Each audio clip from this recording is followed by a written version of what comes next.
شيء من أخطر الحاجات اللي إحنا بنعملها في حياتنا وبنتعامل فيها مع أولادنا بحسن نية، إن إحنا نمدحهم بزيادة أو نطلق عليهم صفات. يعني أنت ذكي، أنت متفوق، أنت أي صفة من الصفات اللي إحنا بنوصفها لأولادنا بحسن نية، وفاكرين إن إحنا كده بنربط دماغهم على إن هم يحققوا الهدف ده.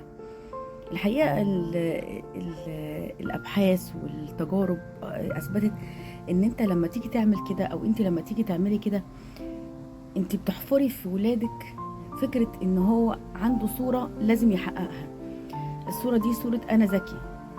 هو في قرارة نفسه عارف إن هو مش ذكي في كل الأوقات، وفي حاجات كتيرة جدا بتقع منه عادي، بس همه الصورة اللي أنت وصفتيها له، فعايز يثبت لك صورته.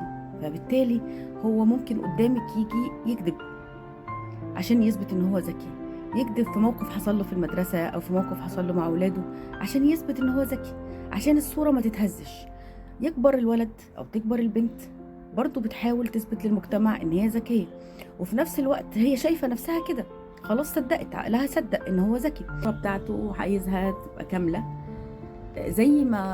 زي ما اترسمت له، وزي ما هو حاسس ان تقدير المجتمع ليه وتقدير الناس اللي حواليه ليه كله تقدير لصورته، لشكله، للصفة اللي اتوصفت له زمان، وعايز يحققها. او يعني خلاص هو شايف نفسه كده، فعايز الناس كلها كمان تحقق معاه كده او تثبت له كده. فيجي يشتغل يلاقي نفسه مش اذكى حد، يجي يتعامل مع ناس يلاقي نفسه مش اذكى حد او مش احسن حد في الموقف ده، فتبتدي تتهز صورته قدام نفسه ويتلخبط فيكذب ويزود الكذب، او يبقى مغرور بزياده ويحس ان الناس اللي حواليه اقل منه. فالحكايه دي بتسبب له ان هو ما يحصل له عدم تقبل لاي فشل، يحصل له عدم تقبل لاي موقف يحصل له. طب نعمل ايه؟ يعني انا ما امدحش ابني، ما اقولوش انت ذكي، ما اقولوش انت شاطر، ما اقولوش انت متفوق، ما اقولوش انت مهندس او انت دكتور او انت هتكون كذا. لا، اقول له، بس اقول له بطريقه معينه. تفرق كتير قوي اني بدل ما اقول له انت ذكي اقول له انت بتقدر تتصرف في المواقف كويس جدا، انت بتعرف تحول المشكله لحاجه ينفع تتحل، انت بتعرف تلاقي حلول كتيره. في الحاله دي هيقدر يعود عقله على انه هو متطور. لما بيحصل مشكلة بيعرف يعديها، بيعرف يتخطاها، بيعرف يوصل لحلها.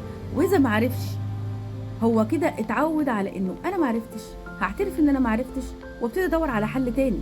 الموضوع ده بيفرق كتير قوي. الصفة اللي هنوصفها لأولادنا، أو يمكن لو لما نيجي نوصف، حتى لما نيجي نوصفها لنفسنا كمان، يعني هنلاقي نفسنا بعد كده بنقول على نفسنا حاجة قابلة للتطور، قابلة أو يعني بتساعدنا على تقبل أي مشكلة بتحصل، تقبل الفشل، تقبل العثرات اللي بتيجي في حياتنا.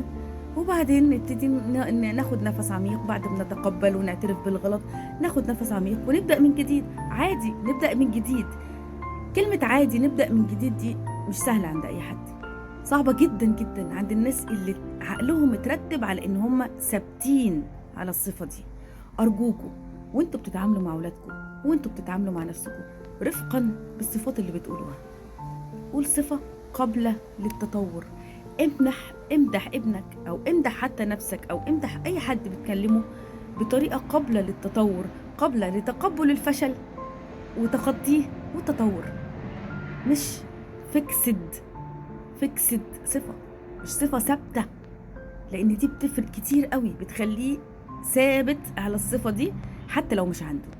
فشايف نفسه في الصورة دي وعايز الناس تشوفه بالصورة دي، ومش متقبل رأي حد، ومش متقبل النقد، ومش متقبل انه يفشل في الحكاية دي.